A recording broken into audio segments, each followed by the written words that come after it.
Miller, who is from the Board of Health. We have Lindsay Council, and we have Mark Milne. Would any of you care to make a preliminary statement? Thanks, Fred. Dr. Wayne Miller from the Board of Health. I'm not going to be quite as polished as Mark was in his presentation. I missed the 2 o'clock review of the slides, and I seem to have a different slide than what I gave them earlier yesterday. So I've got to work two things together here. Can everyone hear? Okay, how about now? The Board of Health is charged with protecting the public health. When it comes to wastewater treatment, the issues are your water quality, and specifically drinking water quality. And secondly, the fact that so much of the town gets rid of its sewerage through on-site septic systems, on-site sewage disposal systems.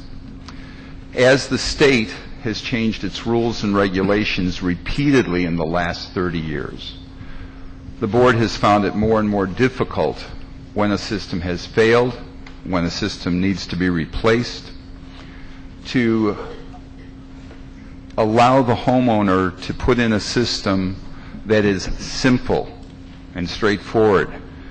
In many of these areas that Mr. Ellis has spoken about, the homeowners have had to comply with state law, have had to go with complex systems, with innovative alternative systems, and I'm sure many of you saw the front page article on the Cape Cod Times yesterday. The board did not make that individual put in a $48,000 system. The board required that woman to replace a failed septic system, which was endangering her health, endangering your health. And unfortunately, given state regulation, given what her lot was like, the only thing that could comply was one of these systems that cost her $48,000. And we are facing this repeatedly. I can give you at least 12 systems in the two areas that we're going to talk about tonight that we've had to replace with very expensive systems in the last few years.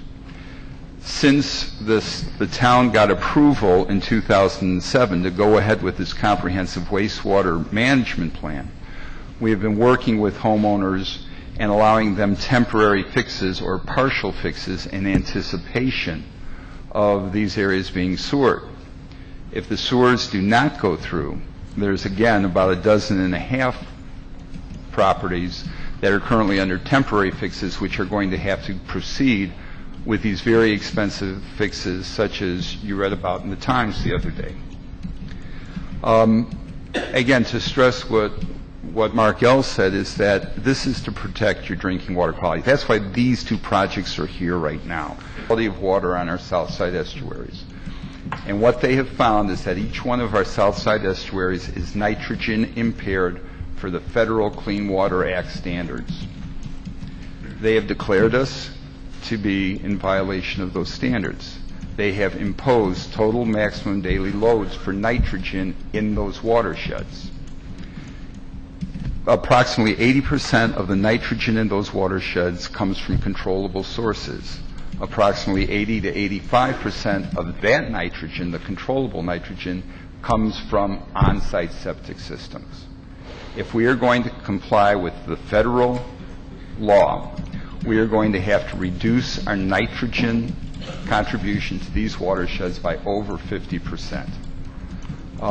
The only systems, because that's been one thing that's come up in the press and in public, but from what I can see, from what the state has analyzed, the only way to address this is with sewering large parts of our entire Southside watershed.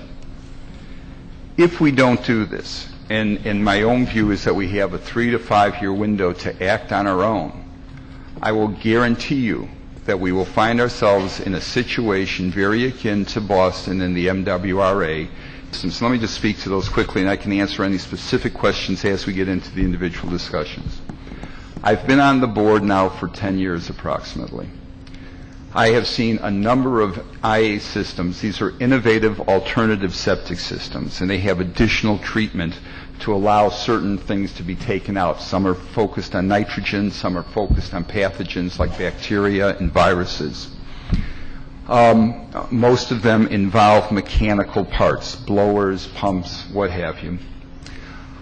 They've all come forth with tremendous promise, and they get put forth as provisional or investigational use. And then we see in time that the original promise, the 50 or 70 or 80% removal, as it's expanded to more properties, to not selective properties, the effectiveness of these systems, in fact, is not anywhere what they were supposed to be. And this is not my data. This is from the county plan that monitors these systems. They simply do not remove the nitrogen that they are purported to remove. And also, they're not going to get us to the point that we need to be under the estuary projects. Another point on these is the cost. Someone alerted me, I didn't see the letter to the editor today that said that you can get a fix for $5,000. Right now, the best system out there is a system called Nitrex.